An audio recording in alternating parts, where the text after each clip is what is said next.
Hello guys, welcome back to the coding Shuru YouTube channel with another video. Previous వీడియోలో మనం కొన్ని modules చూసుకున్నాం కదా. ఈరోజు ఈ మాడ్యూల్లో Java installation and JDK setup గురించి మనం తెలుసుకోబోతున్నాం. జావా ప్రోగ్రామింగ్ స్టార్ట్ చేయాలంటే ముందు జేడీకేని సెటప్ చేసుకోవాలి. ముందు జేడీకే సెటప్ చేసుకుందాం, ఎన్విరాన్మెంట్ వేరియబుల్ సెటప్ చేసుకుందాం, ఇన్స్టలేషన్ కూడా మనం వెరిఫై చేసుకుందాం. నెక్స్ట్ మనం జేడీకేని ఎలా డౌన్లోడ్ చేసుకోవాలి. మనం వెబ్ బ్రౌజర్లోకి వెళ్ళి అఫీషియల్ ఒరాకిల్ వెబ్సైట్ని క్లిక్ చేద్దాం. ఫస్ట్ వెబ్ బ్రౌజర్లోకి వెళ్ళి జేడీకే డౌన్లోడ్స్ అని క్లిక్ చేసుకుందాం. క్లిక్ చేయగానే వచ్చే ఫస్ట్ అఫీషియల్ వెబ్సైట్ని క్లిక్ చేస్తే అక్కడ మనకి అఫీషియల్ వెబ్సైట్ ఓపెన్ అవుతుంది. అక్కడ జేడీకే 21 అని ఉంది కదా, అక్కడ క్లిక్ చేసుకొని విండోస్ కాబట్టి విండోస్ అని క్లిక్ చేసుకుందాం. 64 బిట్ ఇన్స్టాలర్ని డౌన్లోడ్ చేసుకుందాం. ఆ డౌన్లోడ్ ఏమో ఇక్కడ జరుగుతుంది.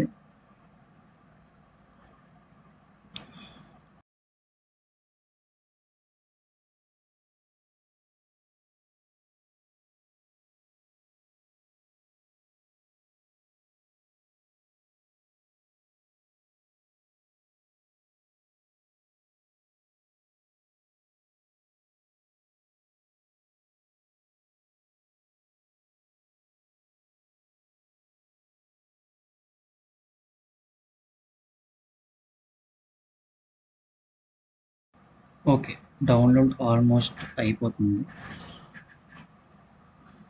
ఓకే, డౌన్లోడ్ అయిపోయింది కదా. ఇక్కడ ఫైల్ సింబల్ కనిపిస్తుంది, క్లిక్ చేస్తే ఈఎక్సి ఫైల్ డబుల్ క్లిక్ చేసుకుందాం. డబుల్ క్లిక్ చేయగానే మనకి వెల్కమ్ స్క్రీన్ వస్తుంది. అక్కడ నెక్స్ట్ క్లిక్ చేసేసుకుందాం. నెక్స్ట్ క్లిక్ చేసేయండి. ఇక్కడ లొకేషన్ సెట్ చేసుకొని నెక్స్ట్ క్లిక్ చేసేస్తే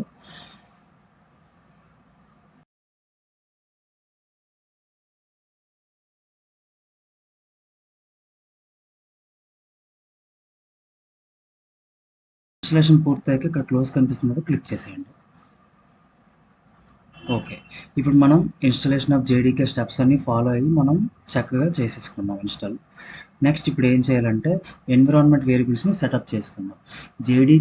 జేడీకేని సిఎండి ద్వారా ఎక్కడి నుంచైనా యాక్సెస్ చేయడానికి జావా హోమ్ సెటప్ చేయడం చాలా మంచిదన్నమాట. సో ఇప్పుడు మనం స్టార్ట్లోకి వెళ్ళి అక్కడ ప్రోగ్రామ్ ఫైల్స్లోనూ జావా అని ఉంటుంది. జావాని క్లిక్ చేసి జావా 21 మీద క్లిక్ చేసుకొని బిన్ ఫైల్ ఉంటుంది కదా, ఓపెన్ చేసుకొని ఆ పాత్ని సెలెక్ట్ చేసుకొని కాపీ చేసుకుంటాం.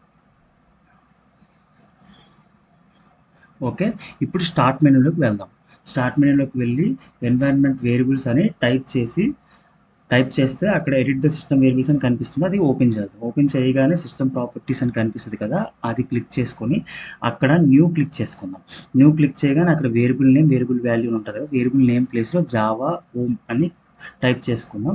వేరియబుల్ వాల్యూ ప్లేస్లో ఇందాక కాపీ చేసుకున్న పాత్ని ఇక్కడ పేస్ట్ చేసుకున్నాం. నెక్స్ట్ ఓకే క్లిక్ చేసుకుందాం. ఓకే క్లిక్ చేయగానే ఇప్పుడు మనం ఏం చేయాలంటే జావా ఇన్స్టాలేషన్ సరిగ్గా అయిందా లేదా అని మనం ఇప్పుడు చెక్ చేసుకోవాలన్నమాట. ఇప్పుడు కమాండ్ ప్రాంప్ట్ ఓపెన్ చేసుకొని విండోస్+R అయినా ఓపెన్ చేసుకొని జావా స్పేస్ -వెర్షన్ అని క్లిక్ చేస్తే మనకి ఇలా ఇలా ఇలా చూపిస్తుంది అనమాట. అవుట్పుట్ చూపించండి. ఇలా చూపిస్తుంది. నెక్స్ట్ జావా కంపైలర్ని మనం చెక్ చేసుకుందాం. జావా సి స్పేస్ -వెర్షన్ అని క్లిక్ చేస్తే మనకి వెర్షన్ చూపిస్తుంది. అంతే, అది వస్తే మనకి జావా ఇన్స్టాలేషన్ సక్సెస్ఫుల్ అయిపోయినట్టే. That's it for today guys.